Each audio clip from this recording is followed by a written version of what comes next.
The Thirsty Crow, cinematic children's story. It was a very, very hot summer story day. Of courage, the golden sun burned brightly over the vast up. savanna.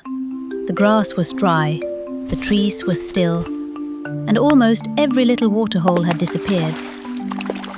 High above the dry land, a young crow flew across the sky. He was tired, he was hungry, and most of all, he was terribly thirsty. Oh, I'm so thirsty. I need to find some water. The little crow flew over the grasslands, searching everywhere. He looked near the trees. Nothing. He flew over the rocks. Nothing. He searched an old stream, but the stream was completely dry. Oh no! Where can I find water? The crow refused to give up. He spread his wings and continued flying. Then, suddenly, something caught his eye.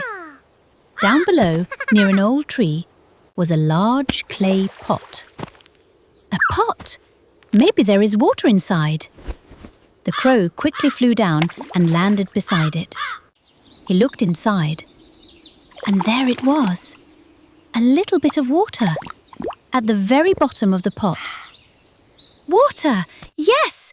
I found water! The crow put his beak into